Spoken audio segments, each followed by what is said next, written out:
यहाँबाट गइहाल किन बस्नु पर्यो यहाँ हाम्रो घरमा भाउजू तपाईँले भन्न खोज्नु भएको के हो प्रश्न भन्नु तेरो घरमा जा भनेको नि भने बुझ्नु सुत्नु छैन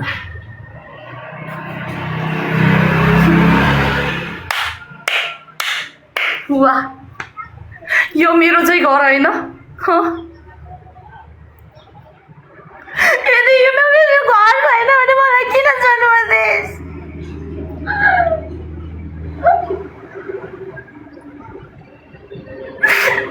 तिमीहरू आफैले मेरो घरबार तिमीहरू आफैले फोडेको हो डिभोर्स गर छोरी डिभोर्स गर बहिनी भनेर तिमीहरूलाई आफैले तोड्यो मेरो घरबार तिमी आफैले बिगार्यो हो मेरो जिन्दगी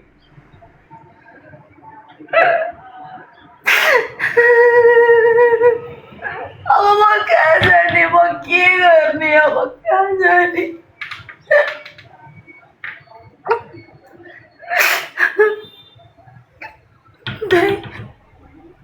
दाइ दाइ भने नबुझ गयो मम्मी निकाल्यो यसलाई घरबाट के गर्नु छोरी मलाई माफ गरिदे दायाहरूको अगाडि तिमीलाई मैले निकालेको नाटक गरेन भने मलाई पनि यही घरबाट निकालिदिन्छ छोरी मलाई माफ गरिदेऊ छोरी हजुर आमाको मन त हो छोरी रोइहाल्छ नि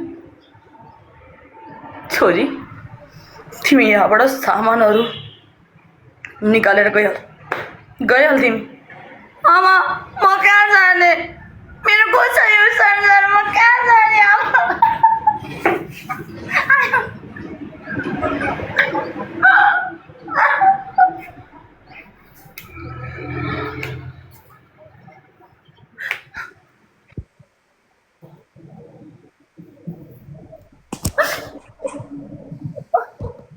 नानी तिमी को हो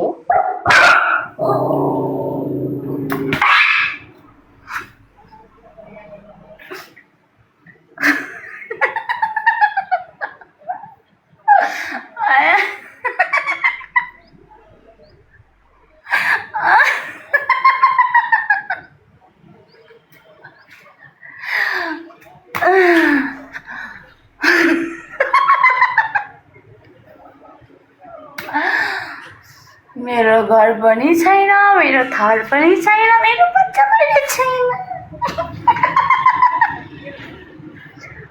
ओइ त्यो त सिमरन होइन हो त यो पागल भइरहेछ बे ओइ सिमरन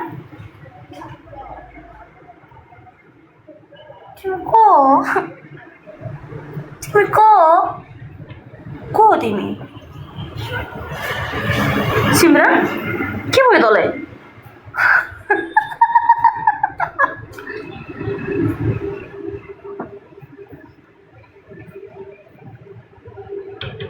मेरो छोरी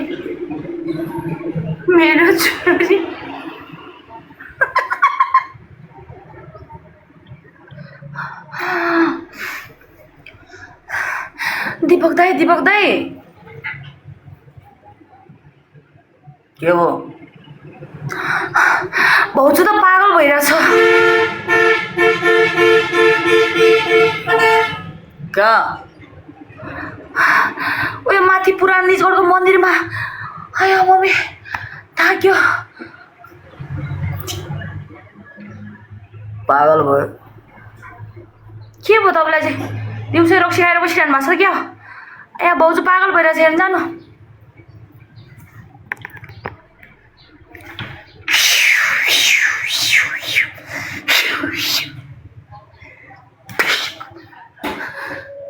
ओए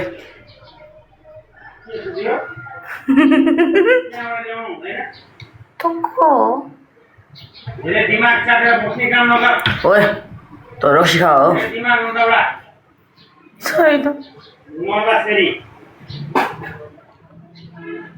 त्यो किन यस्तो भएको मेरो छोरी कहाँ छ छोरी घरमै छ हेर अझै पनि केही बिग्रेको छैन। डिभोर्स तिमीहरूले गरेको हो। हेर त, तिमीलाई मैले पहिल्यै भनेको होइन, तेरो माइती मिलेर तँलाई डिभोर्स गर, त्यो केटा राम्रो छैन भनेर भनेको भने नि तिमीलाई हो। माइतीको कुरा यसरी नसुन्नु हुँदैन भन्ने कुरा यही हो। तँलाई डिभोर्स गर भनेर लास्टमा तँलाई रोडमा पुऱ्याएन। हेर न तेरो गति। अब मैले बिहे गर्न पाउँदैन? कोसँग? तपाईँसँग। अझै पनि केही बिग्रेको छैन। जाँदा हुन्छ हाँसे हाँसी। छोरी घरमै छ बुढिरहेको, जहिले पनि आमा आमा आमा आमा मात्रै भन्छ। हेर न जमिन। मलाई त बोक्सी बुढीले पिट्छ। के पनि गर्दैन तँलाई? नै, त्यो बोक्सी बुढीले पिट्छ। के पनि गर्दैन।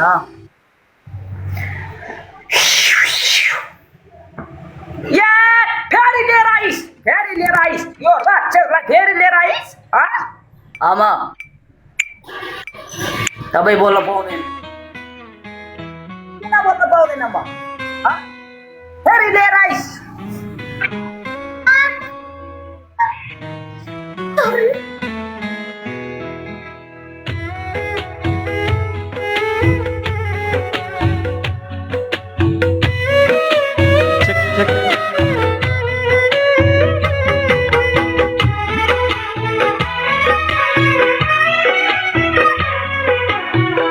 चहिले त छोडेर गयो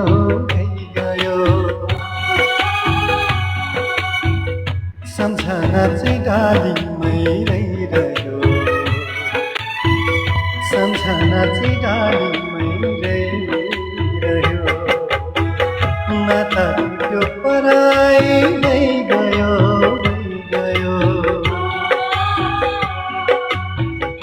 एउटा नाता मनमा चाहिँ रहिरह्यो, एउटा नाता मनमा चाहिँ रहिरह्यो।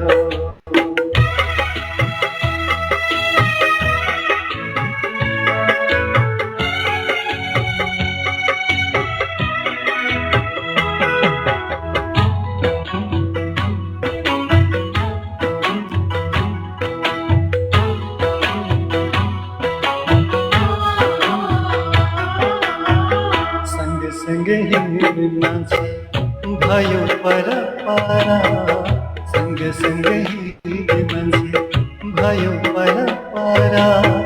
मनमा चाहिँ उसकै रूप अल्झिरह्यो तारा, सुख पनि